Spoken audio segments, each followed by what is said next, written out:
Welcome to On the Couch Conversations with the Warehouse. We are a non-profit organization based in Cape Town, South Africa, passionate about societal transformation through an engaged and justice-centered church. We believe that Jesus is never disengaged from pain, oppression, or injustice, and as such, neither should we be. Join us on a journey to explore what it means to emulate his ways of being within our context today. Thank you. I'd like to welcome everyone and hand over to Nkosi to do this evening's introductions. Hello, everyone. My name is Nkosi Rhala. I work at the Warehouse Trust. We do work with churches. So on our host today is Sibanda. Rev Tsakani. Mfundisi is pastoring a church, the Church of the Nazarene in Township. Mfundisi has been one of my great inspirations over the years.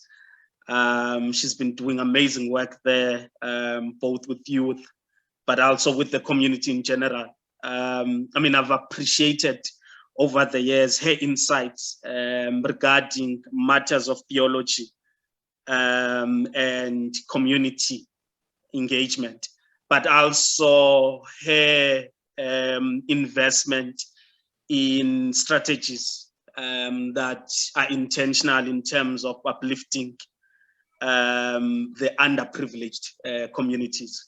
So I've really watched her and been inspired over the years in her doing that work. So yeah, we'll have her as a host for today's conversation. And also as part of the panel, we have Pastor Rhala, who is a pastor of Grace Community Church in Khayelitsha. What I've really appreciated about Pastor Rhala is his investment in the development of those whom he leads. But also, Good News Community Church. Good News Community Church. But his selfless investment on those he leads, and also, just his knowledge about churches in the township and what does that mean. We've done a lot of work with Pastor Rhala around this work of sustainability. He's been one of our go-to people in terms of strategizing and also thinking through that work. And he's been really helpful in that he is not as invested or as us. Therefore, he has this ability to see above us at times things that we don't really see. Then we have Pastor Funda. Rev, can you write the name of your church so that I don't mistake it? But Pastor Funda, I've watched him over the years, the work that he's been doing both within his church, but also in the greater community. I don't think I've seen anyone as much as involved with community mobilization as what I've seen him doing. If you enter the area where he's pastoring and you just ask of him, people will just know. And that is because of the investment that is put in terms of mobilizing that community and also organizing that community, which is not really just a Sunday thing, but it's an everyday thing. His church is always open. Yeah, the church is leading is Living Waters Community Church, but he's also running an organization there called Manuel Center. And then I've been privileged to be part of both those. Then we have Pastor Luthando, Tofu, who's a pastor of the Christ Legacy Center in Delft. I mean, I've had the privilege of working with Pastor Tofu at the Warehouse Trust. I mean, you will hear that voice, that deep radio voice here soon enough. And it's not just a voice. I mean, there are deep insights in there. You know, whenever I listen to him and also watch the work he's been doing, I mean, I've been part of the Inspired to Lead movement, which really tries to look at strategies on development of Africa. I mean, so he's really a pastor in his church, 100%, but also in that he uses theological concepts to see possibilities around matters of development and community transformation. So thank you so much for joining us. I am really looking forward to this conversation. I'll now hand over to the host, Rev Tsakani Sibanda. Thank you so much. Thank you, Nkosi, for the introductions. Really appreciate it. And I think that we are sitting with really great leaders amongst us, and we are looking forward to be learning for each and every one of you here on the panel. And I want to invite you, if you have any questions or comments during the session, that please do write them in the, on the chat box. And Caroline will help us in watching what's happening and just maybe highlighting to me some of the questions that are being raised that we need to be taking note of. Okay, so yes, we appreciate everyone coming in to join, and those who will be watching us later or on Facebook. We also want to invite you into this conversation. And as we begin, I would like for our panelists to come and introduce themselves. But before they do that, I think I want them to sort of think about this as they're introducing themselves, and especially the context in which they find themselves, the context of ministry where they are ministering. None of us could have ever imagined COVID-19 and the impact it had globally, where we experienced lockdown, where mobility was limited, where human contact was restricted. I think none of us would have ever imagined a time like that, where churches had to be closed down with a mandate to say you cannot gather, or things like that. And we remember the fear that just overtook all over, and the confusion, and people saying it's the end of the world. And rumors saying, the mark of the beast, and all kinds of things that were going on. And this is the time that you were called to lead. It is in such a time like this that, you were called to lead. And I know that all three of you, rose up to the challenge of leading in a time like this, in a time of crisis. And I remember having a conversation with somebody saying, this is the first time we are leading congregations and churches in a crisis like the one that we are experiencing. So as you introduce yourself, I would like you to say, mention something about the context where you are, and why you think that you were called to that place where you are ministering at the moment, as part of your introduction. And then we're going to start with Mfundisi Tofu, and we will continue in that line. You're top on my screen, so that changed a little bit of the order. You want to throw me into the deep end here, Rev. Yes. Thank you so much for the opportunity, to the team in affording me the opportunity to be here and to share a little bit of what hopefully will help in expanding the conversation.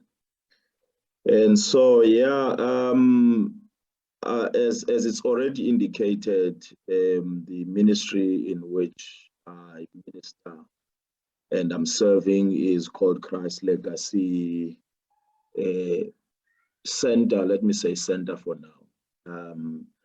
And so it's primarily started in Delft, but it's not currently only in Delft.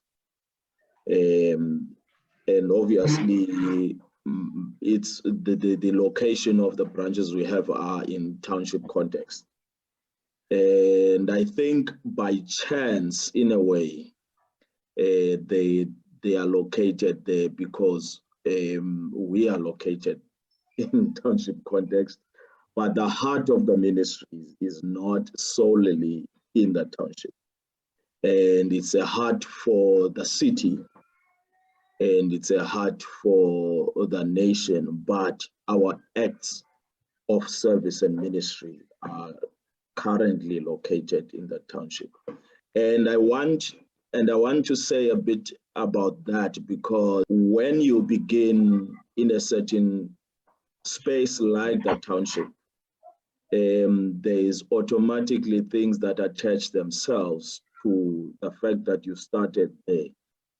And so it becomes tricky when you're wanting to minister to the entire city, because you've located yourself already in a disadvantaged context. And I'm hoping that much of that conversation will come into this, because I think many pastors within township context have the heart of the city in these different races and classes, but the limitations of initially being located in the townships come with its own baggages. Because I think that the township in which we are currently ministering, and I will speak more specifically about health, has its own huge challenges. Not just challenges of poverty and crime and abuse and all of that, but also challenges of a cross-racial nature or the nature of race differences, because Delft is a hugely racially diverse space. And so we find ourselves in the middle of not only having to deal with the effects of injustice and poverty within that context, but also how do we work around matters of bringing people across different races into a same space and ministering to them effectively. And I think that's a reflection of the broader context of the city, hence I was talking about pastoral.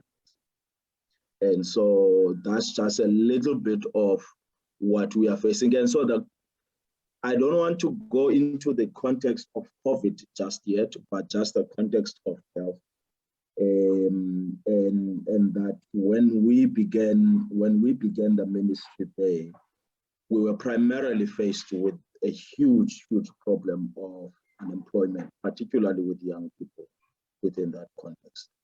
And we did our utmost best, not only to respond to their needs, to the needs of the heart, but also to the needs in which they found themselves in. And most of those young people would have been young people who, after finishing matric, if they did finish matric, would have dropped out or never gone to university.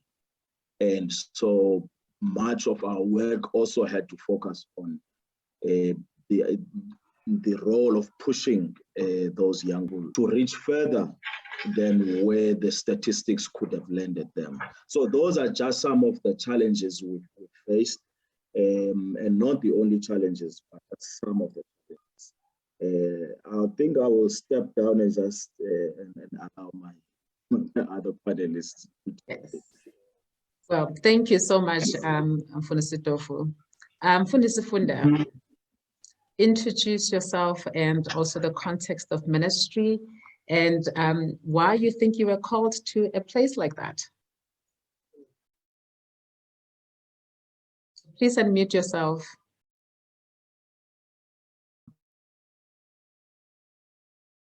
You are still muted, Mfundisi. Sorry. Yes. Am I audible now? Yeah. Thanks, Rev Sibanda. It's an honor and a privilege, really, to the warehouse and to having invited me to be part of this platform. As Unkosi said, my name is Malungisa Funda. I'm basically from Worcester, but I'm here in Cape Town, in Khayelitsha. A site B, so that's where our ministry is situated. A site B in the just bit of an outskirt of site B, which is the informal settlement known as BM section. So BM section, you are told is the initials of one of the struggle heroes, Bani Molokwane, hence BM. So those initials, alphabet stands for Bani Molokwane. We are there now for, as the ministry, we are there now, we are on our 10th year, having, thanks for those words, Tofu, located there. Yeah. When we came to the area, to be honest, I and my wife, because we've been part of another congregation of its own for about, in the ministry, about 8 years. I also started there as members and so on. So when we came in this area now where we are, we were just taking a break in everything that has to do with ministry. We wanted to see what we can do with our lives and, you know, and so on. Of course, where we came from is just a one story of its own. So as we came to this area, we just wanted just to start afresh and do what we can do, just to, you know, yeah, just live our lives and so on. But it happened then, as many people will say, that it's not your choice. You've been called. It just dawned upon us that there is something more that we ought to be doing in this place than just to take care or just to do what we envisaged to do from the beginning as we came to the area.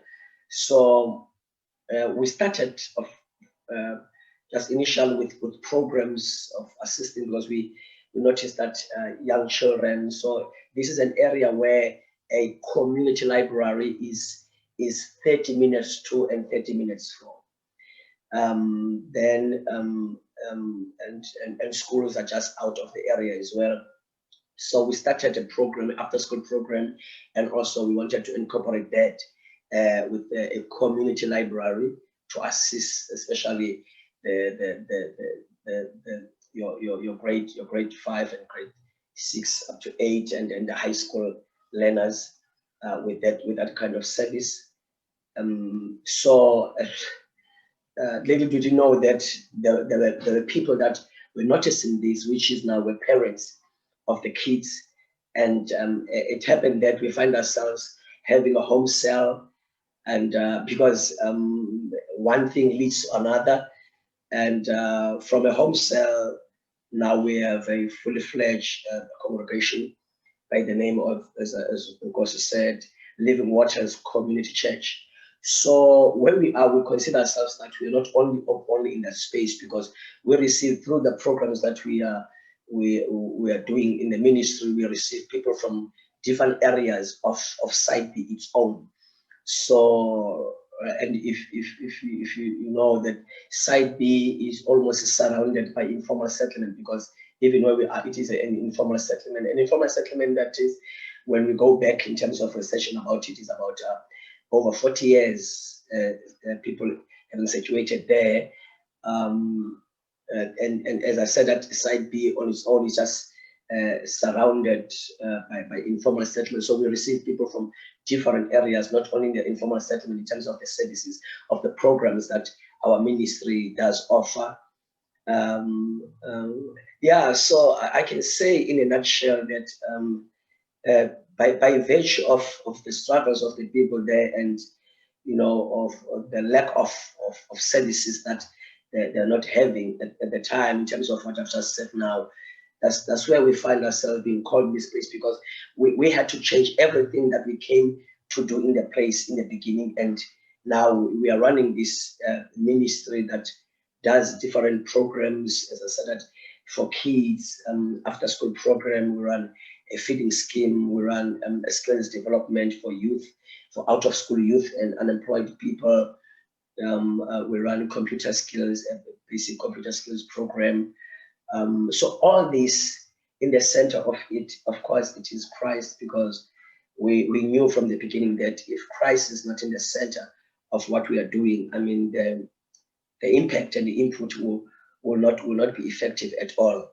Yeah, so that's where we are, and God has been doing wonders. Yeah, and we can really confirm that it is just a calling of God. Of course, the area that some of the things that we find ourselves having to respond to, not taking much from what Nkosi said, that we more focus on the community than more on the church of side of doing things, because we happen to understand that is a kingdom. Yeah, so we believe that we're not called for the four walls kind of an operation, so but to serve the community, because you know that in the informal settlement, particularly in these approaching seasons, and the summer seasons where shack fires are rampant, the floods are rampant. Yeah. So that's where we find ourselves best suited, of course, by the hand of God, to respond in such and so humbly, so that we've seen God using our ministry, to respond firsthand to all the kind of plights that people have to endure because of the living conditions, because of where they are and the life that they are living. Yeah. So in a nutshell, that's what I can say for now. Yeah, thanks. Thank you. I was about to cut you. Well, thank you. Thank you for your response. That sounds amazing that you are, the way in which the context of ministry that you're finding yourself, that you're focused. I think that's not something that you hear often from pastors, that we are more of the community than the church walls. And that's a unique way that you are, expressing your calling. Thank you. Mfundisi Rhala? Yes, thank you, Rev Sibanda, and greetings to my fellow panelists and everyone that is with us tonight. So the name is Sakhiwo Rhala, married to Ubuli. We are on our 16th year. We're blessed with 3 kids, 13, 12. In fact, the interesting part is that our first 2 kids are 1 year, 4 days apart. And and the last born is 7. So we are privileged to lead with a team of elders a church called Good News Community Church. We are based in the Makaya section of Khayelitsha, and we are where we at now since 2017. Before that, we were based in Fuleni. We literally relocated the church to Khayelitsha. Makaya section of Khayelitsha. I mean, Khayelitsha is very vast, very big. Since I've been in Cape Town since 2003, I've never found an accurate statistics of the population of Khayelitsha. If you check, they will tell you it's between 300 and 2.2 million people. That's such a vague, vast, but yeah. So we are in Khayelitsha, specifically in the Makaya section of Khayelitsha. Maybe if I tell a short story of our experience there, it will give a context of where we are as a church. When we came into Makaya, we bought a piece of land, 1,720 square meters, bought it, got title deeds. When we moved in, the community rose up against us, chased us out of the plot. That was in 2017. Until today, we have not occupied the plot. When lockdown came, people started building shacks on our plot. So we are in such, a space where there is desperation. there is a scramble for whatever there is. And we had to respond with love. We had to really respond, with a heart of building, instead of coming in and bulldozing and really imposing ourselves on the people. So I think in one way, God broke our hearts for the community and gave us firsthand, experience of what many people go through on a daily basis. Um, yeah, and one thing maybe about our church is that it's not necessarily a good thing. It's something that we are working on, is that we are mainly, having people that are coming from outside Khayelitsha into our church. We do have people that are in Khayelitsha. We are working very hard to be, a community-based church in a way.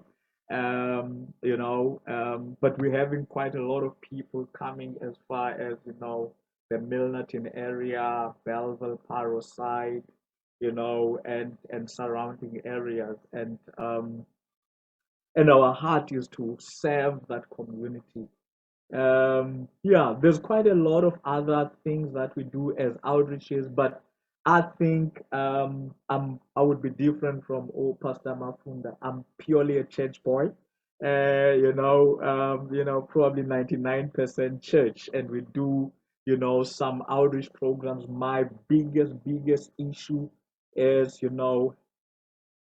having the church build capacity to serve its community. I feel that there's a lack of community first in the church, and it affects our ability to respond. I think I will park there for now. Yeah.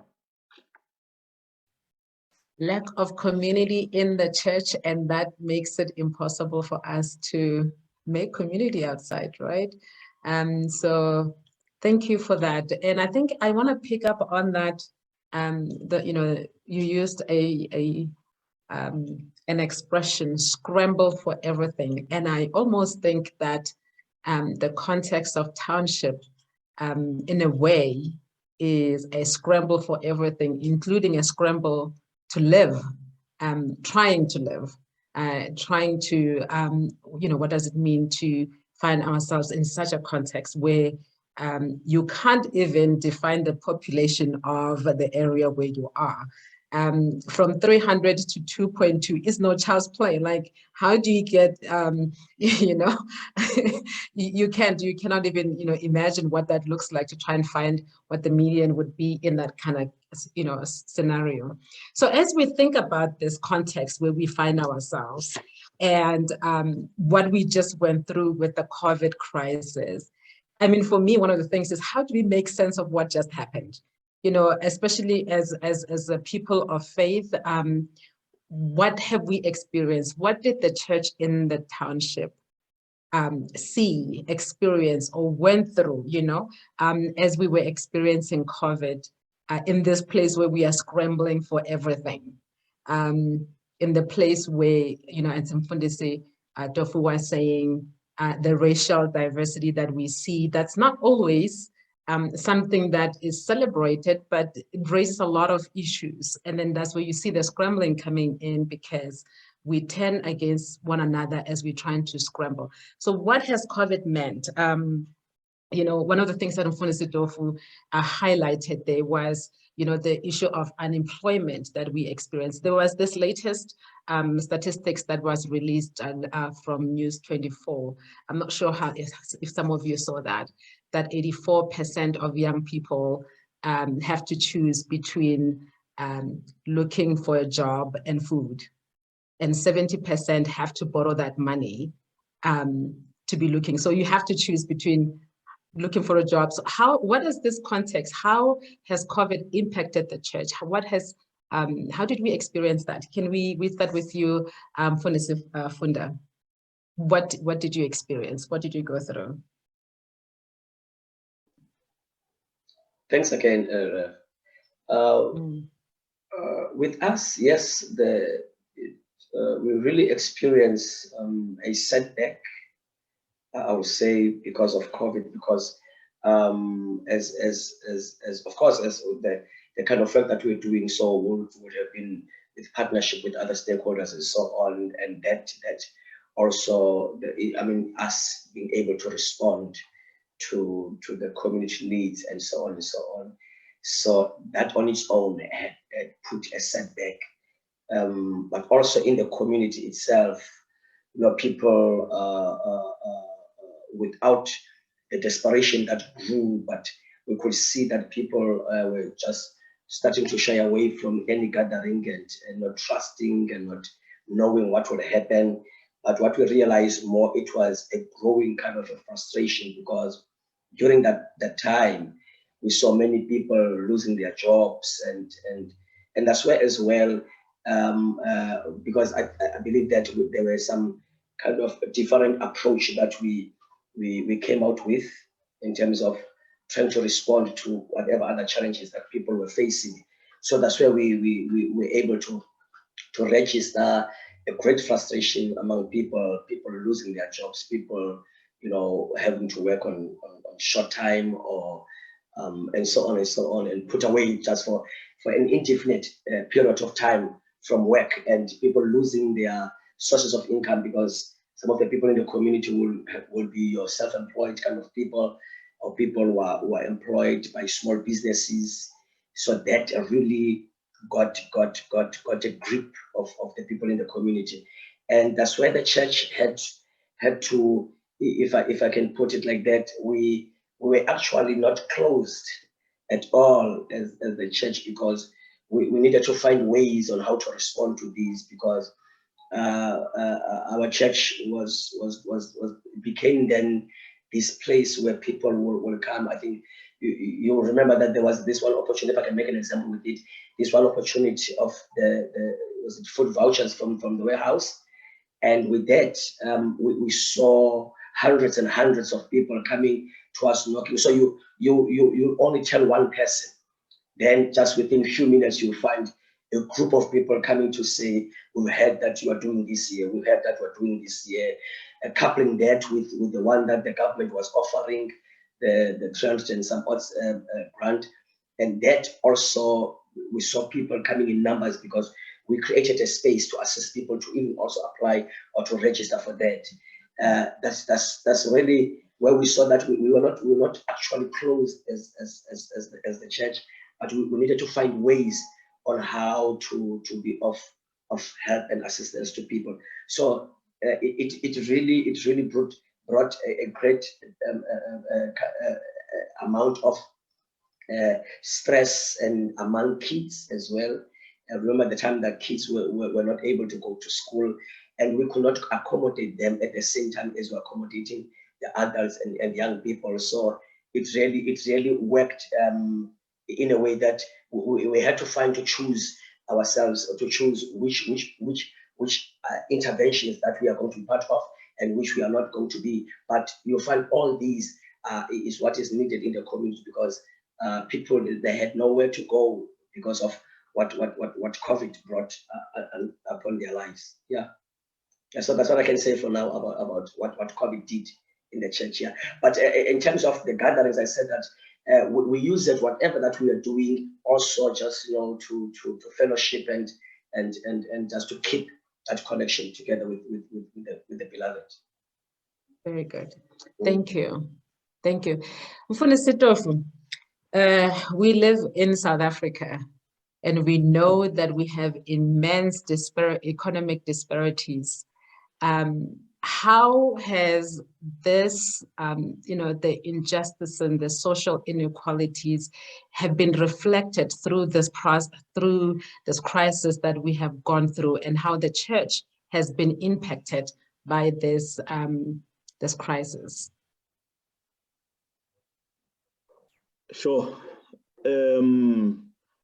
I think Mfundisi, to be honest and having an honest conversation on this matter, I will start off by saying that for me, and watching our congregations, is that people in the township have always been on lockdown.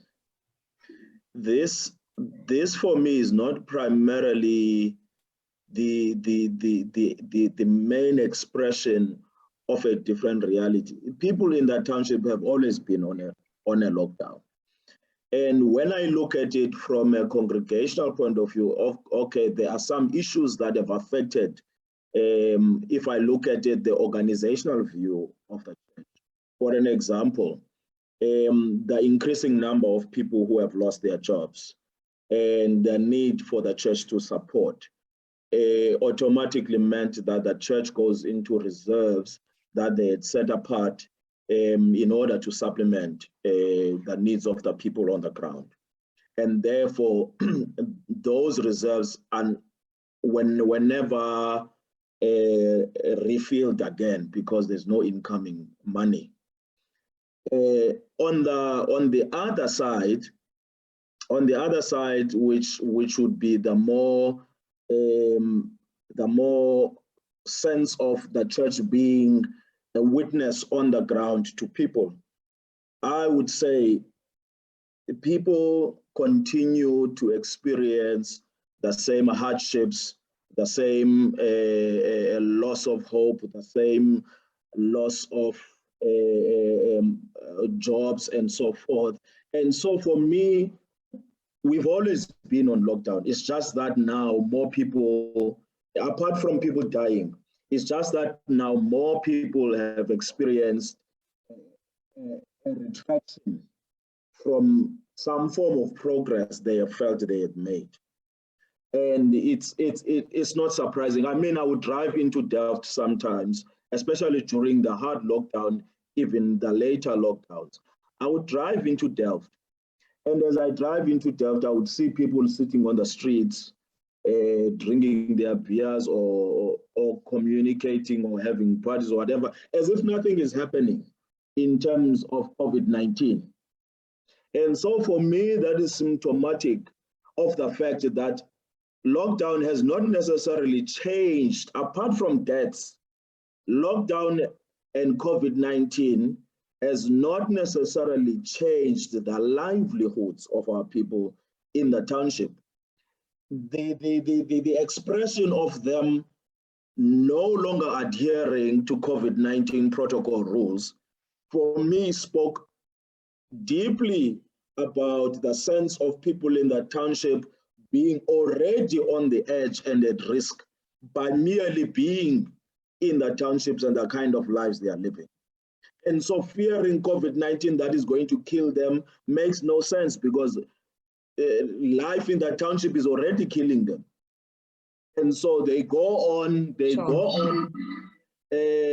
with that sense of reality. I would hear some of them saying that they don't care about COVID-19. Let it come, let it kill them, because it makes no difference. And so for me, there are these two things. There's how lockdown and COVID-19 has impacted church as an organization, and how it has impacted church as witness in the community. And so lastly, this sense of resources being depleted because churches started to dig into their reserves is also an indicator of the fact that we are surviving. We are not thriving in the township. Therefore, even the churches in the township are not thriving, they are surviving. Because the people in the township are not thriving, they are surviving.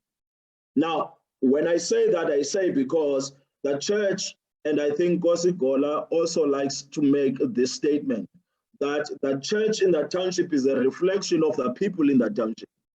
And so no matter how you try and adjust yourself, you are dependent on the very same people to which you minister.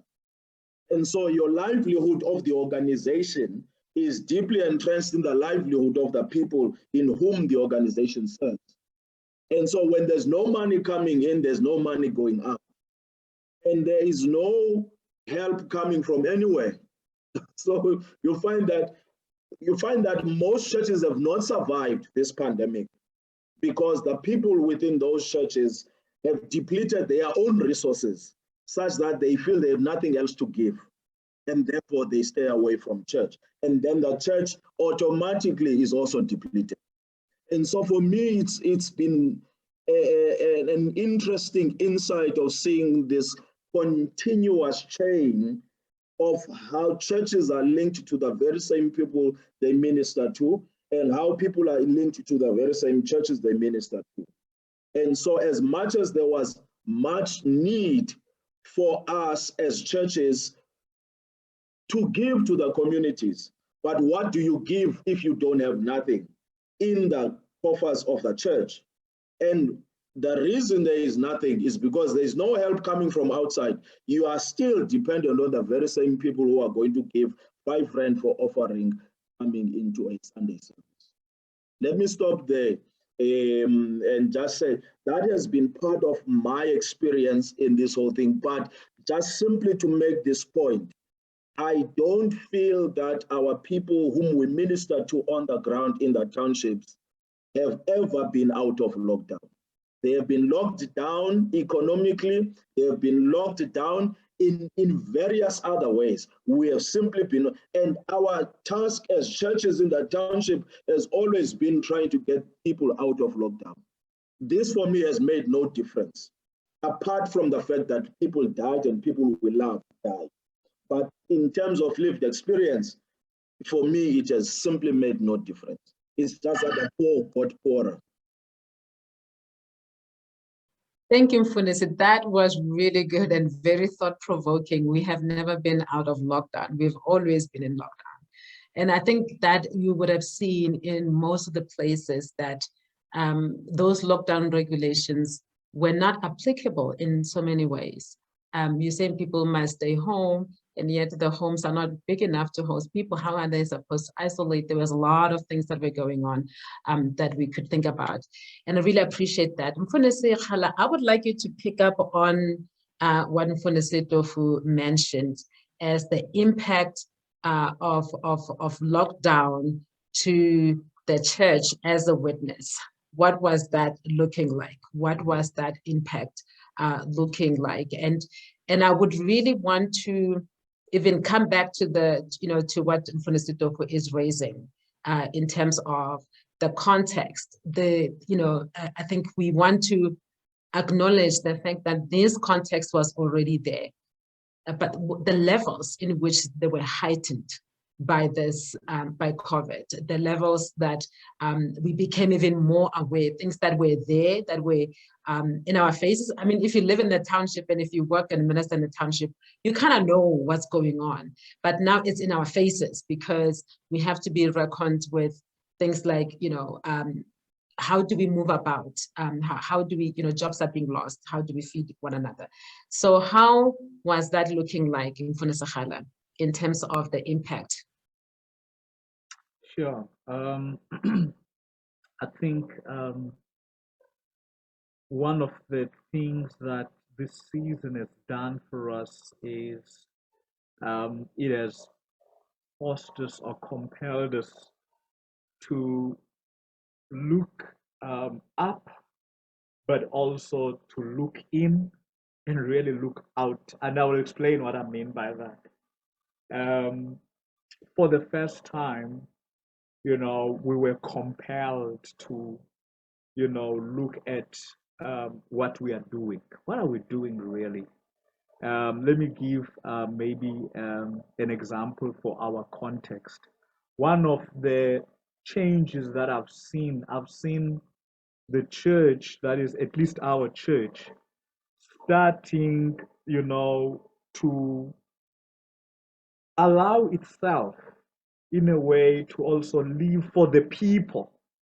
Whereas before COVID, people were living for the church. It was all about what, are you doing for the kingdom? But now we see the institution, the organization have to say, we have so many people that are dealing with so many different things. What are we doing, to close those gaps? So it's been a very interesting transformation in terms of the outlook of our church, where we are, compelled to kind of scan through the congregation, not just numbers, but individuals, people, families. It's been a very interesting thing, and it's something I wouldn't want us to lose as a church, where we're reminded that these are people. They are going through real life problems. If anything, this thing now has been highlighted, where you see deaths in families. And one of the big challenges was there would be a death, and it's difficult to express community. It's difficult to say, because we are the kind of people where if one suffers, we go and support, but all of a sudden we say, we can't go. You talk through telephone, you have to WhatsApp, do counseling through WhatsApp, we meet online. It's been a very, interesting journey emotionally for us. And I think it's something that I'm still reflecting on to say, how do we take this as part of the culture? For example, my own ministry, the big change where one had to, realize that the people are not here for me. I'm here for the people. And I know it's a soft issue, but it was a very big change for me just to realize that actually I'm here for the people. And maybe to take it further, with the lockdown, for us, what I've realized is that we had to give back the authority to the family structure again. We had to empower the family because we realized that when church was closed, many families were forced to, probably for the first time, husband, wife, and kids to be under one roof for an extended period of time.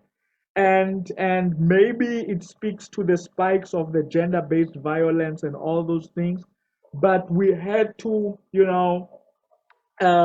work on a plan to say, how do we strengthen family? I remember this one time I had to work on a 21, when we had to a hard lockdown, 21 days devotional for families.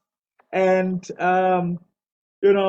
so much good came out of it. But at the same time, we realized how deep the damage is at a family level, and we had to deal with a lot of family related things. So there's quite a lot that has happened, unemployment, deaths, and all that. But for me, I really can't remove my mind from the impact it has done in the way we do church, in the way we look at the people. In a certain way, people became people again, in my eyes at least.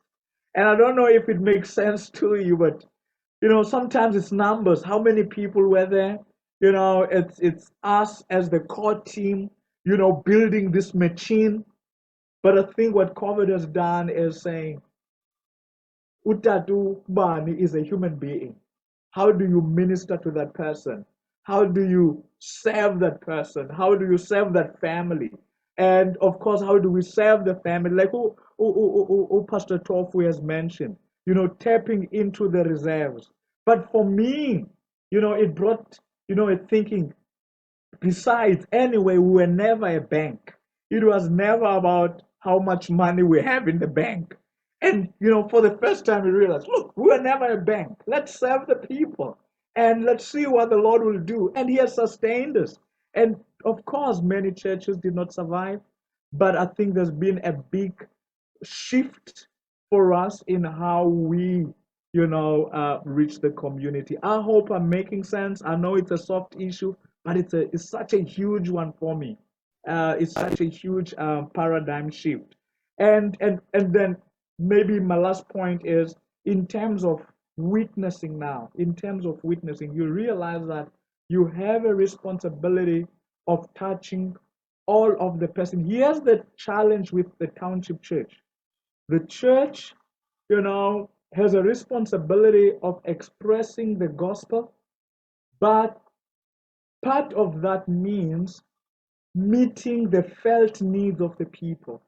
It's not just about sharing the gospel and living. The gospel for us is you preach it, but also you need to express it with, an action. A person is hungry now.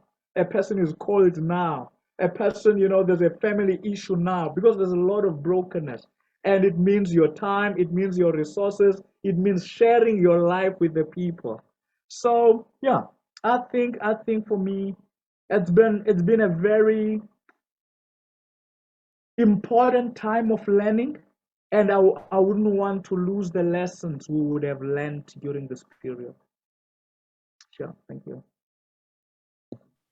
Very good. I think those are really some really good lessons that you picked up in the paradigm shifting that took place. And I think a lot of church leaders had to come to some form of rethinking how they they express their ministry and their calling. And I think Craig raises that, I think you touched a little bit on it on the side here in the chat box, to say that he would be interested in knowing, how your context and what you have experienced there, how it actually impacted your understanding of the gospel, and if it changed the way you preach and your discipleship programs. And so we will come back to that question, but as you were talking about the paradigm shifting, and I thought it would be good to highlight that question, how has your understanding of the gospel changed? Because one of the questions I asked earlier on is, how do we make sense of what just happened? For our people, because as Mfundisi Tofu is saying, we've never been out of lockdown. We've been in lockdown before lockdown, and we were in lockdown and maybe even intensified lockdown, and then we are still in lockdown. And how then, and this is the question that I want to throw back at us as well as we're thinking about this, that Mfundisi Tofu mentions, surviving versus thriving. I like to even think about flourishing.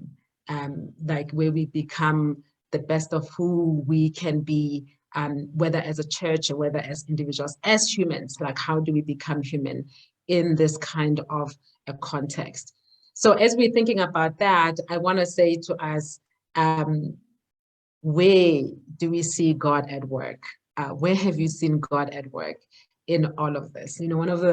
One of my favorite scriptures is in Genesis 1 verse 2, that there was nothing, it was empty and void, and darkness covered the waters, the deep waters, and then the Spirit of the Lord hovered. And I always like to say, where do we see in all of this void and emptiness and darkness, where do we see God at work? And Funda, I know that you were doing a lot, during that time, and seeing quite a lot, and experiencing quite a lot during that time. And for you, in the context of the township, how have you experienced God, and where do you see Him at work? Okay, thanks, Rev. Wow, that's a question. Ube Thixo kule nto efuna ngayibeka ngolo hlobo nyani, how do we see God? I think to answer that, Rev, is we're able to see, for me, we're able to see the God in us, the God in each and every one of us, because those who really understood the purpose of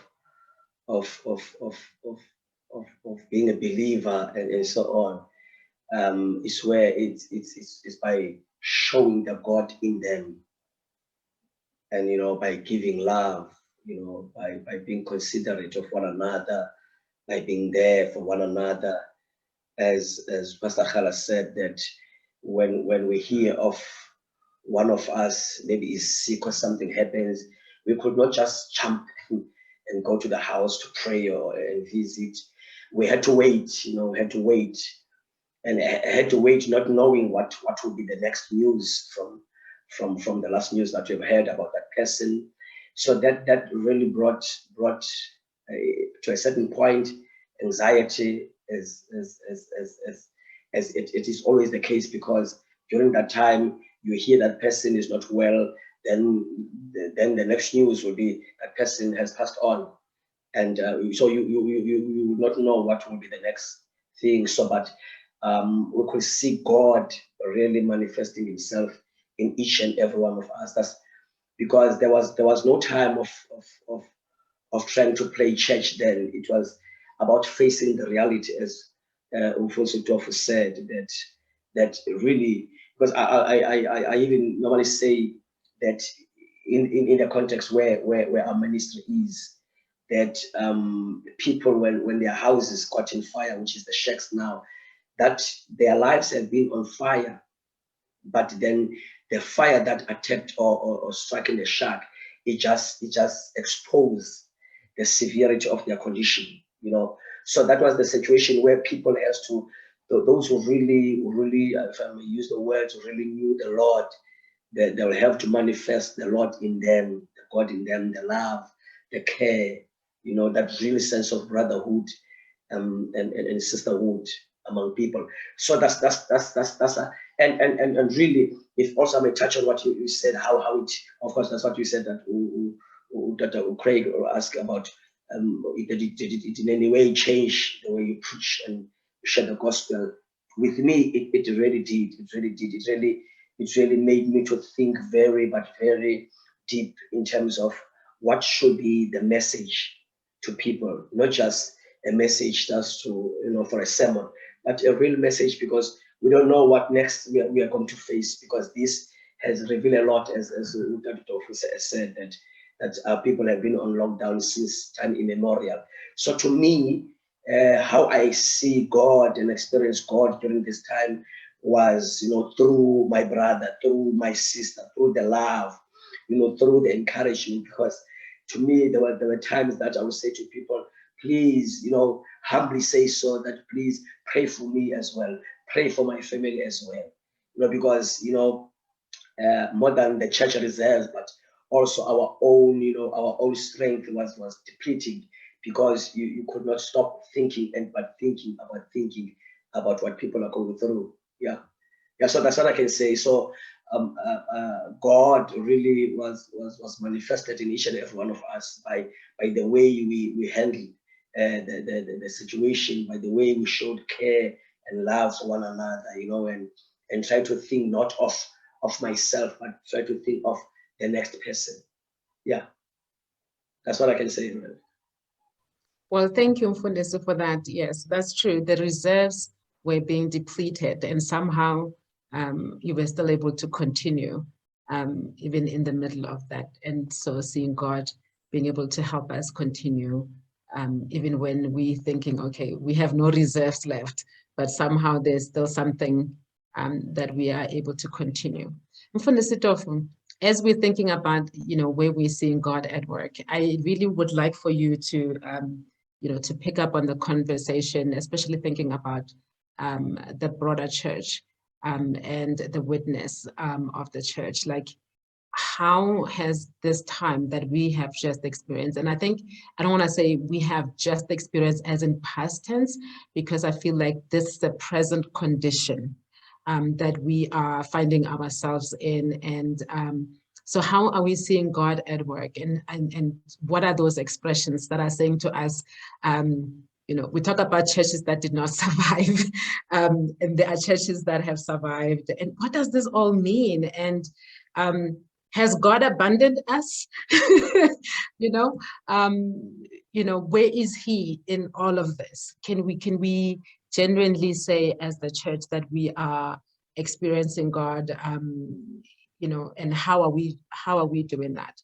When churches are closing down specifically, that are not surviving to be able to minister. Thank you. Yeah, thank you, Rev. And I think that's not a far-placed question to ask if God has abandoned us.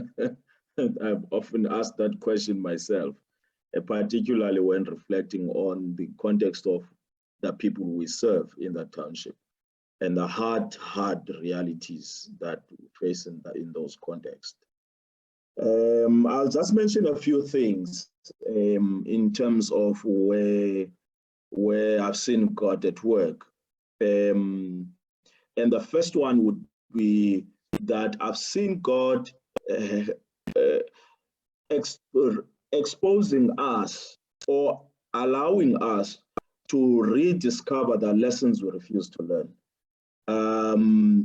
And those lessons keep coming back and haunting us. And God enables us to see them, but yet we still continue to make the same mistakes we've made before and not learning from them. One of the examples I will make of that is that during this time, I have both been blessed and been deeply gutted by watching the emergence of collaborations within churches or amongst churches in response to the current context, and the work that needs to be done. In the past years I've been in this ministry, I've not seen the level of collaboration as I have seen during the time of COVID-19 between churches. And that was beautiful, very, very beautiful. But yet again, it's a lesson we refuse to learn. The minute things begin to relax, the minute we begin to find some form of a balance, people revert back to the same old tendencies as if we have learned nothing. And for me, that pains me very deeply, because we gain ground and then we lose ground because we refuse to learn those lessons. Number two, I have seen, and this is something also I believe God was at work trying to shape and mold within churches, that leaders began to discover the need to serve their own communities. And interestingly enough, some leaders would say that they didn't know some of the families in their own churches and the hardships in which they are going through. This time gave them the opportunity to connect in that way. And so that was beautiful. That was God at work, because then he began to connect the heart of the people to the heart of the shepherds. And so in such a way to create a more genuine pastoring in a way. And so that was the other thing. The other thing was God challenging our models of doing church. That was another lesson, or that was another way I have seen God at work. Even in our own church, we've begun to change and reshape some things that we have been doing more naturally as it would at Township Church. But God streamlining us, calling us to sharpen the tools in our hands for a more effective way of engaging our context. And so that, I think, has been a gift to us as our church, but I think it's a gift to the broader church as well, that we have been given an opportunity to rethink how we do church, to rethink the models we use, and how, whether they are effective or not, and then to be able to adapt and adjust accordingly, including the sermons that we preach. And then lastly, people have during this time received an invitation to find God for themselves, and to move beyond relying on their leaders in order to find God for themselves. And that, I think, brings a sense of robustness to how we engage within those spaces of church, but at the same time also how we theologize. So without having a theology that is solely shaped by the pastor, but people begin to engage for themselves, I think brings a depth that has been needed within our local churches. A depth in, now you see it in conversations. Now you see it in people who would usually be sitting back and just listening and going home. And you get WhatsApp messages asking certain questions, and then you start to engage in theological issues that affect their lives and affect the general view of the world. And so that brings a certain depth to how we do church, how we do fellowship, how we do this thing of discipleship and building each other up. So for me, those are some of the few places in which I have seen God at work during this time. And so, yeah. Very good. That is huge. I mean, I think you highlighted it so well to see how God was working in this crisis that we're facing, and being able to know, okay, yeah, no, this is definitely God. And also, but the reluctancy of us learning those lessons, as you're saying, we are back to, my own territory and, becoming very territorial. But I also love the fact that you're highlighting something that I think is now that, it's a question that I want to throw to Reverend Rhala, to say to us, people shaping their own theologies. Now they have an invitation to now engage in their own understanding of the faith, their own reasoning, and seeking to say, I'm not going to go to, I'm home. How do I engage my faith? How do I grow in my own spiritual life? And now beginning to shape their own understanding and so on. So Mfundisi Rhala, as we are thinking about this, people shaping their theologies, people have been asking questions, where is your God? Why is he not able to tackle this this crisis? What's happening? And also, what does that mean for us now as we move forward, as we seek to see what church looks like in the future? Because people have asked us these questions. We have wrestled a lot during this time. So what does it mean? Where is your God? What would you say, Mfundisi, as we move forward, as we begin to imagine what does church look like after COVID? These questions that have been posed to us by the crisis, and people shaping their own theologies. How are we going to now refigure this thing out? I think it's a very important question that you are posing, and to think about it, maybe the church is asking, where is God? I think there's another question that's ringing in my mind where people would be asking, where is the church? In the same breath. This is because I've seen the church fighting to be recognized as an essential service. And I was like, yeah, this is embarrassing. If we have to fight to be considered essential, why is it that we were never considered essential? Why do the government and everyone else think that they can continue without the church? Why did we have to fight for our space at the time? And I think, because remember, we might be asking, where is God? But who is God's representatives on earth? Who is God's mouthpiece? So I think one of the things this season has brought to our attention is the question of our relevance in the spaces we are in. Are we really relevant? Can our society do without us?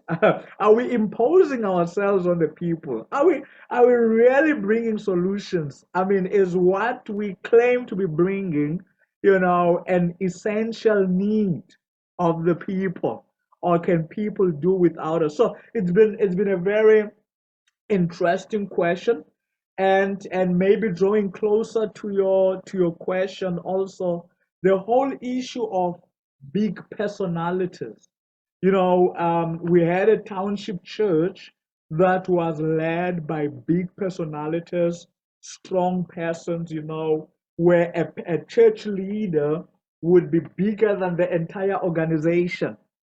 And, for a period of about 2 years, the big men of God, had no space to function, and for the first time, there was an equalization, and everybody mattered. Everybody started to think for themselves, to ask the important questions. Hence, the whole issue of people framing their own, theology, asking certain questions, seeking answers.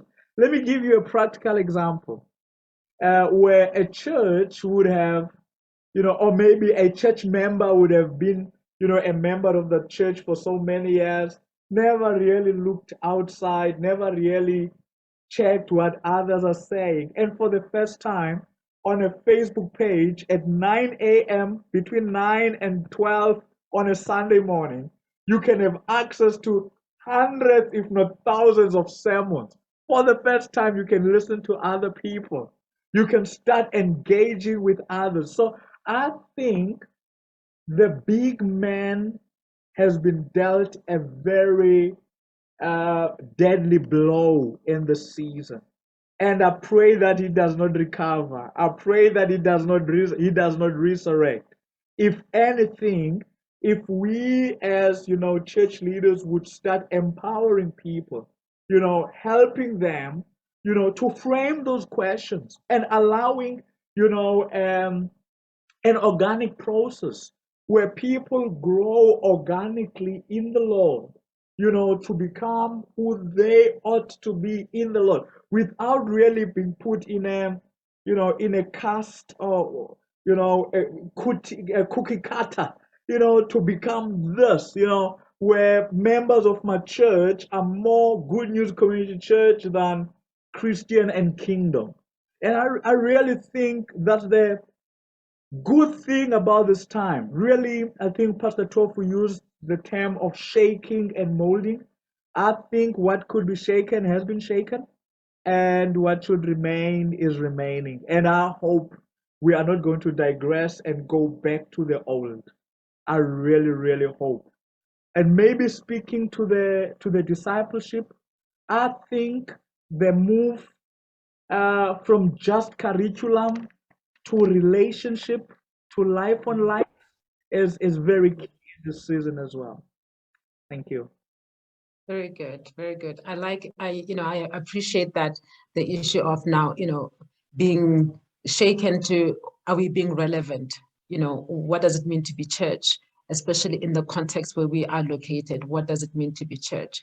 And so the one question that I want to throw to us as we move forward is, so what does now church look like for the future, in the township? What is, as we move towards the future, now that the big man syndrome has been dealt a big blow, and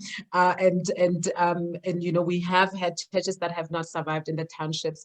What are the next steps? What should we be doing as churches that are located in the context where we are located? And I don't want to use the term post-COVID, because for us as Mfundisi, Tofu has highlighted to us that we are not post anything. We were not pre anything and post anything.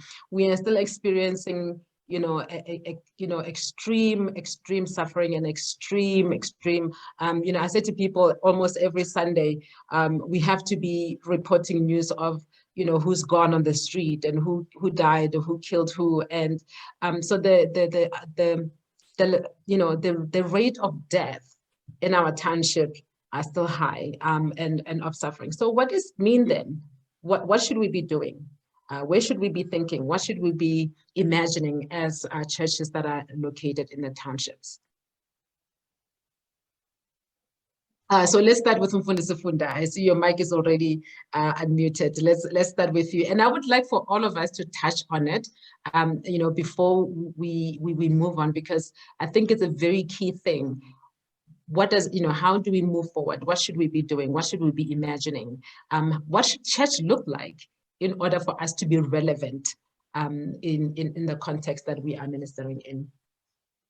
Yeah, okay, thanks, Rev. So good. I mean, I like your last words, in the context where we are ministering. So hence we're ministering in different contexts. So for me is to keep the lessons that the COVID as an exposure of what has been already happening in the township, in my context. I need to keep those lessons, work on them, but I think above all, what has been my lesson is that we need to really empower the people, because really if then the church shifts away from what is originally meant to be, which is a response to people, of course, through the word of God as a kingdom institution. So we are really playing. The church will be really playing on the ground, or the playing field of just being irrelevant, instead of sticking on the lessons that we have learned during what has happened, and equip the people through the word of God. This is what is really is in my spirit, is in me, that this is what I should be focusing on, that people, so that whatever else that will come as another kind of an exposure of the people's circumstances, people are able to not to survive, as Rev Tofu said, but people thrive. People make it. People do not, because it's like more in the township, when something happens, we got in a shock mode, and I think this has taught me a lesson, that we got to be ready, and if there's any way to be ready, is to empower the people, in all forms, through the word, and also making sure that people are able to respond to whatever that is going to come on their way. So going forward, this is the approach that our ministry is taking. Hence, we are now identifying the areas where we must emphasize on, in terms of making sure that people are ready, and people are building their lives in all spheres, spiritually, family-wise, socially, and otherwise, so that they can be able to stand the ground for anything that happens, whether it happens personally or it happens in the scale that it happened this time around. Yeah, so this is what the approach that we are taking going forward, because this has been the situation of the people even before, or if I can be allowed to say so.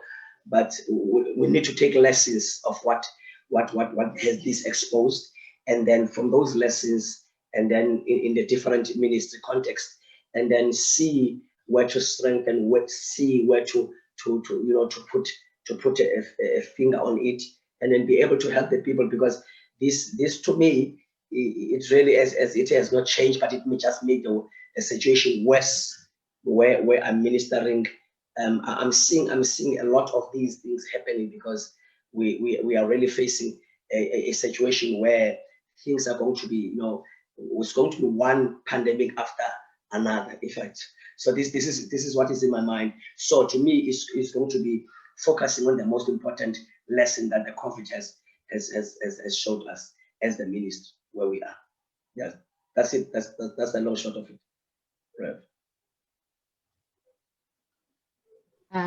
Thank you. That's very good. Funda, as we thinking about this, what should the church do? I would like for you to touch on also, what does the Township Church need from the larger body of church as we move forward? Like, what kind of as we're thinking and reimagining.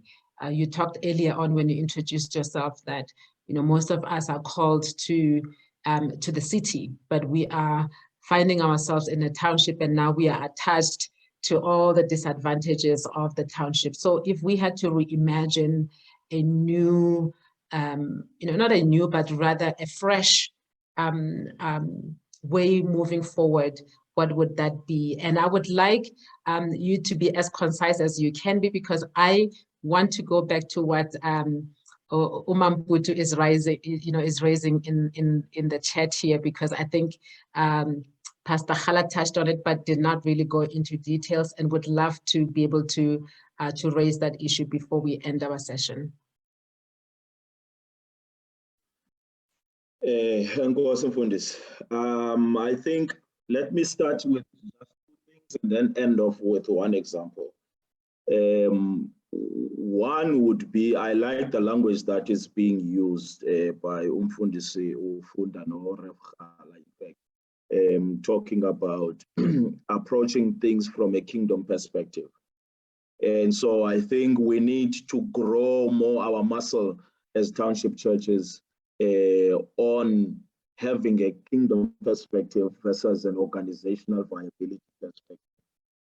And so that's a critical piece for me.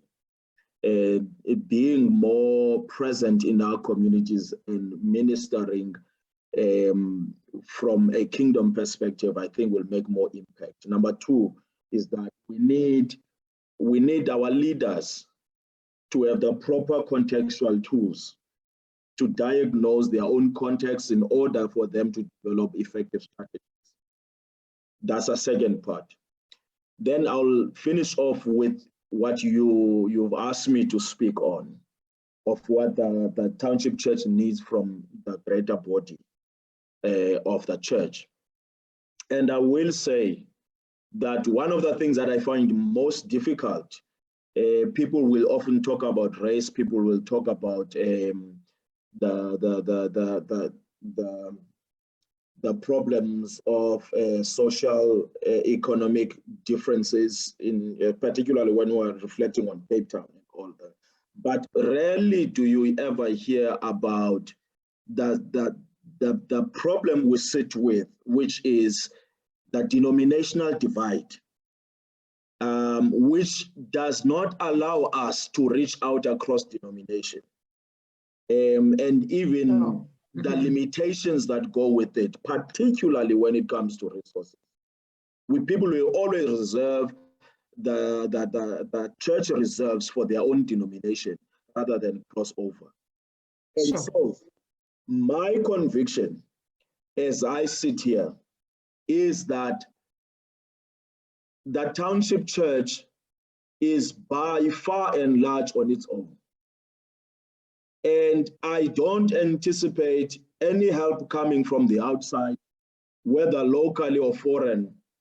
But for me, and all the years that I've been doing the kind of work I'm doing at the warehouse, and seeing the difficulties pastors are facing, apart from me also ministering in that context, is that there's no help coming. There is no help coming. We just need to get set on that understanding and that reality. And so if there is no help coming, what do I suggest? I suggest we take back that old model. Some of us come from the villages, and we know in the villages we come from poor families.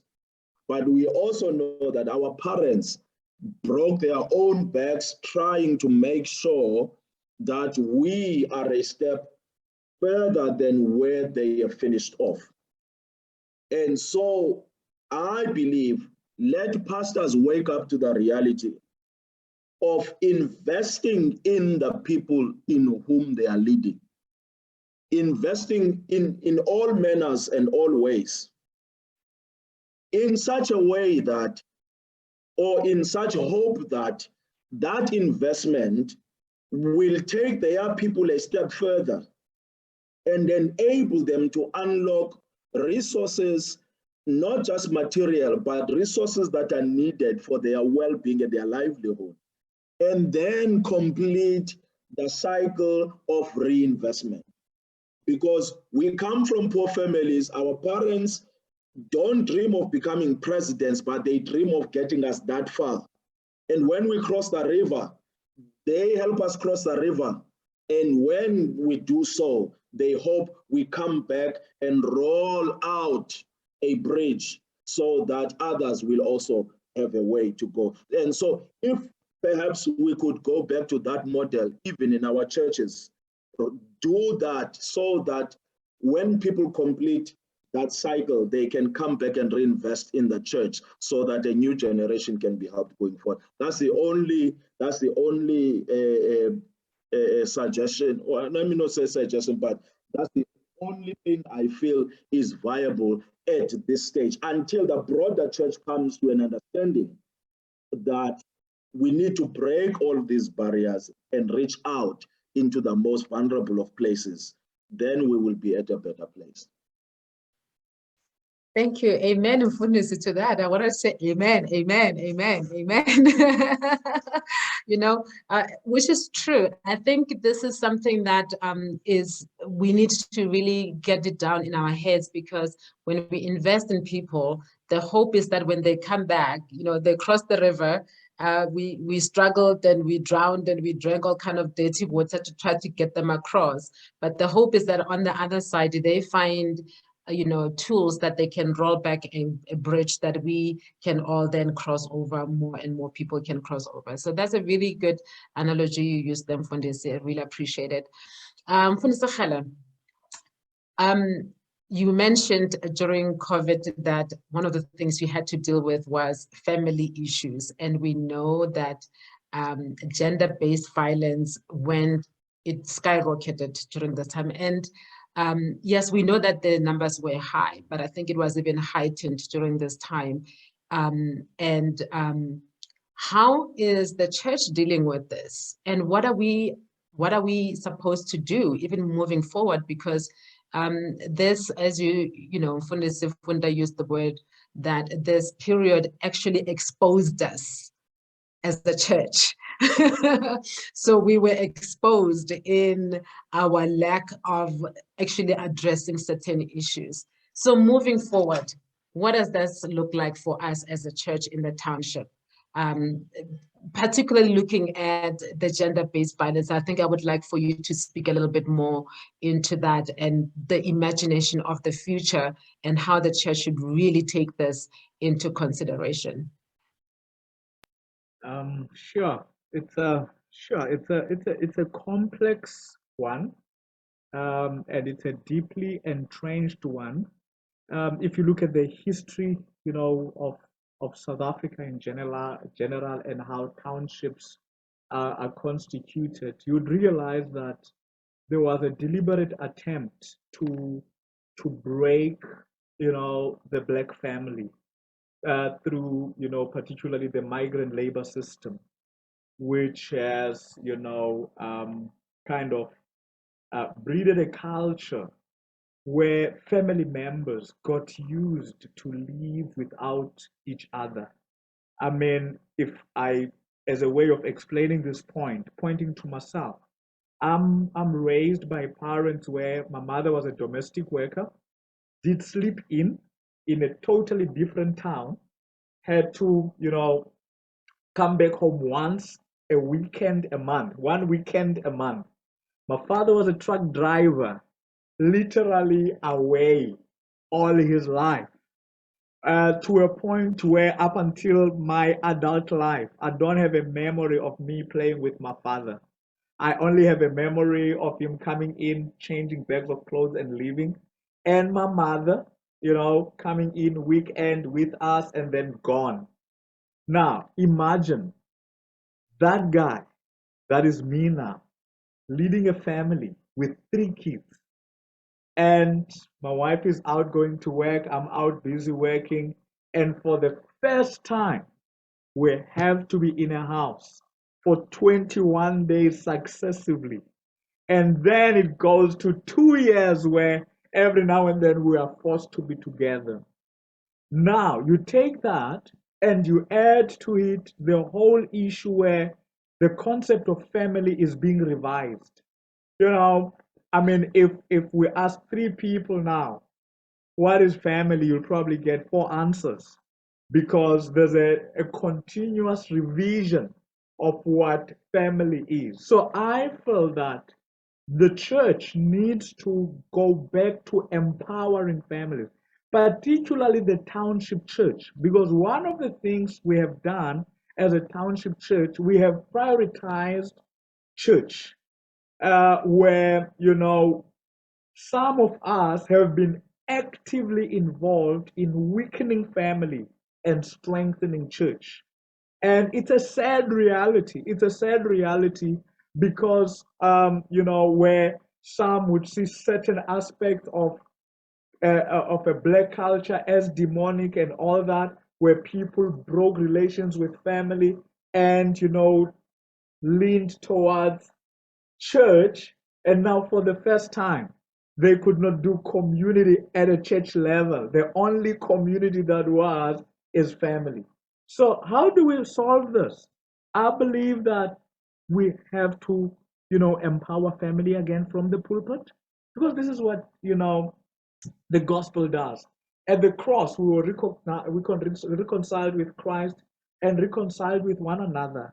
And I think there needs to be, you know, an effort at that level. But not only that, the church had this tendency of covering up, all these shameful practices that would take place, in a family setting, where, if there's abuse, husband abusing wife or vice versa, where things would just be swept under the carpet, whereas a thing would probably needed a legal solution, where you need to open a court case, this thing need to be reported, would look covered under the carpet and all that. We really need to differentiate between a spiritual matter and a legal matter. We can bring in, counseling, refer to professional counseling, try to bring about reconciliation. But where a matter requires, a legal response, we need to encourage people, go and open a case, go and seek professional help. Sometimes as pastors, we're not even equipped to give certain types of counseling.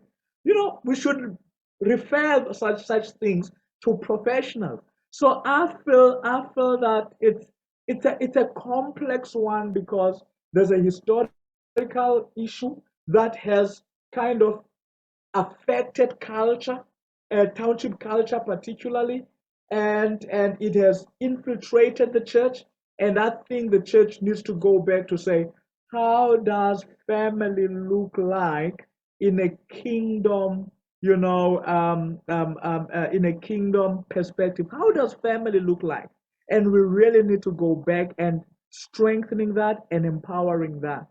But otherwise, there's a lot of brokenness in the church, before society, in the church, in the family space. There's a lot of brokenness, and we really, really need to, focus.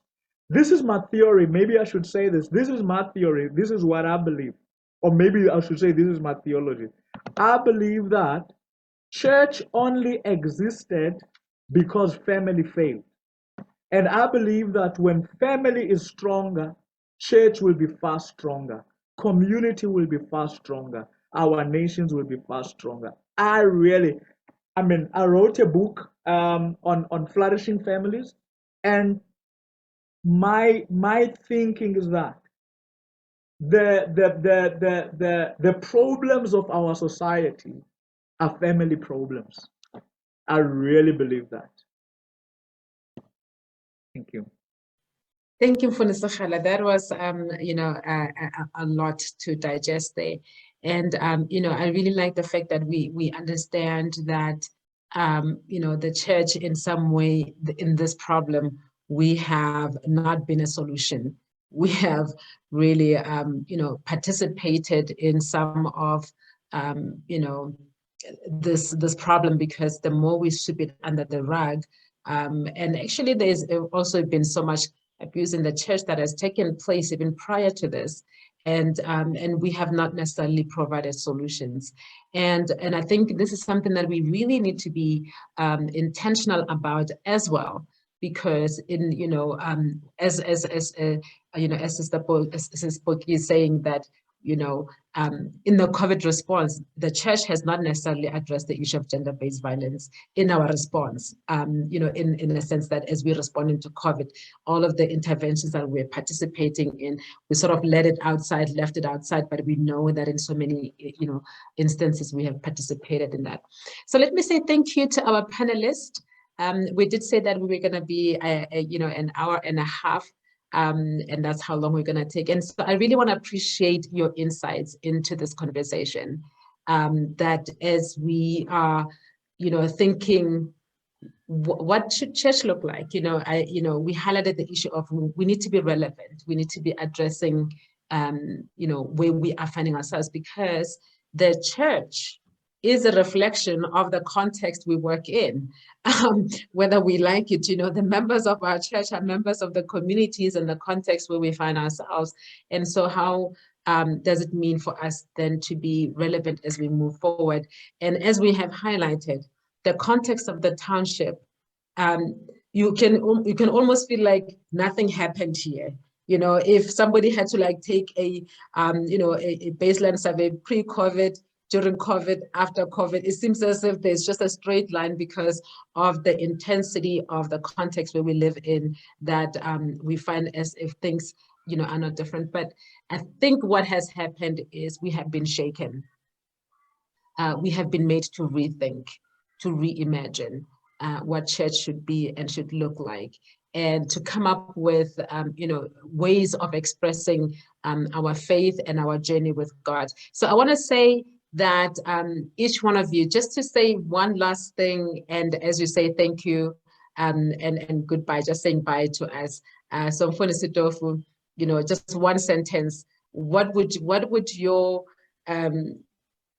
say to the leaders, the pastors, and those of the churches that have survived, and even those that have not survived?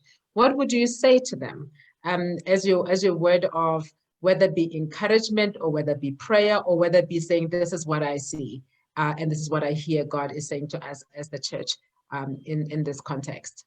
And so all of us to do the same thing after Mfundisi Tofu, Mfundisi Funda go on, and then we would end with Mfundisi Rhala.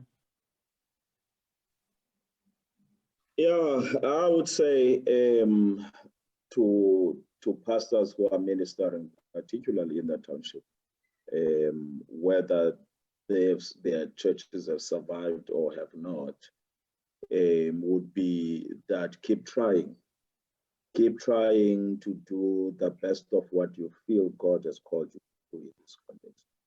It's not an easy context, and for those that have survived for this long, I would say offer a word of thanks to the Lord, because not many people would have survived a township context. And so no matter how many stones are thrown, or how many arrows are thrown our way in this context, but the church is still God's best solution to the context in which He has placed us in. Gathering people together, teaching people the kingdom of God is still what God will do over and over again, whether it's us or somebody else. So they must keep going. Thank you. Okay.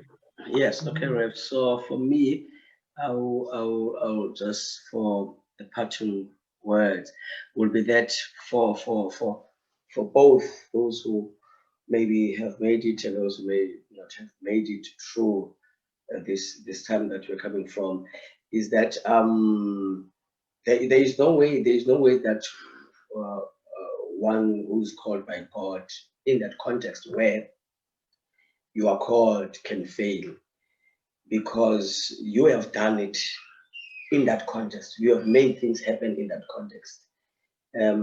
This was just a moment, and in that moment there is a lesson, as I've said in my other, there is a lesson. So it's just wanted to take that lesson and move on, because my brother, my sister, where you are in that context, where you are, God placed you and God trusted you in that context, and there's nobody else that can do what you have done there. That's all I can say. Thanks, Rev Sakhiwo. Thank you, Mfundisi Funda. Mfundisi Rhala.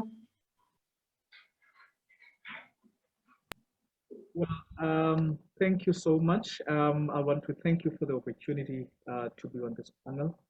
I think my parting shot would be, as leaders of churches, number one, we need to be intentional about our capacity development.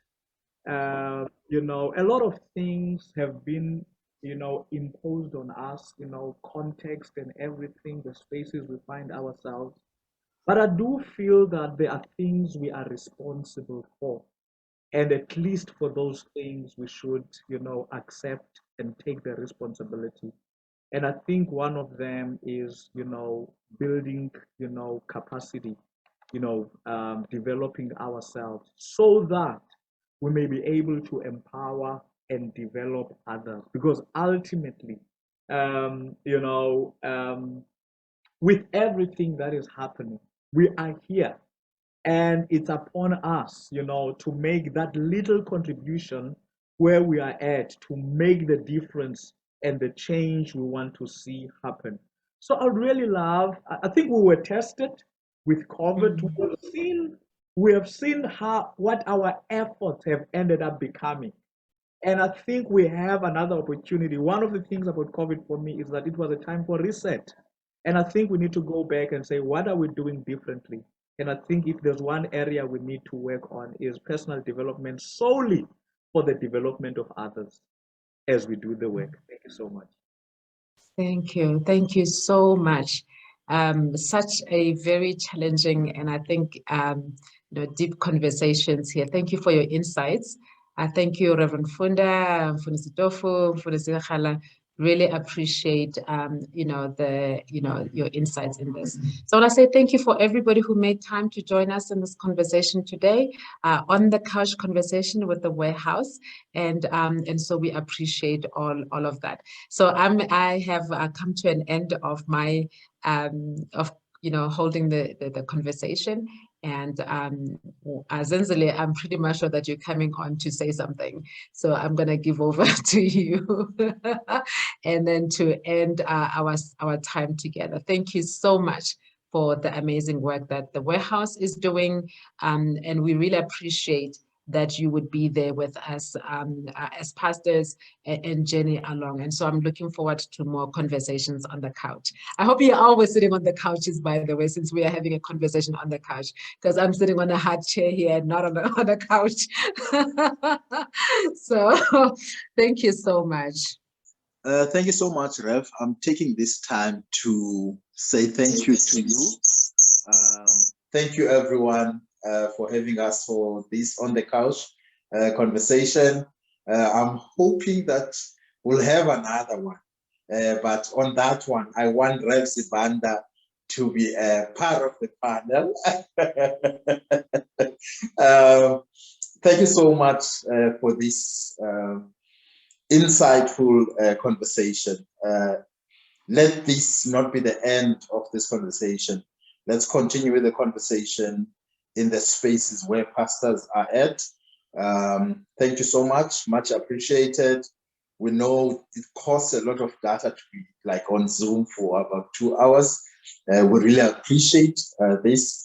Other pastors could not join because of the technological divide that we're facing as a country, the injustices that we are in as the country.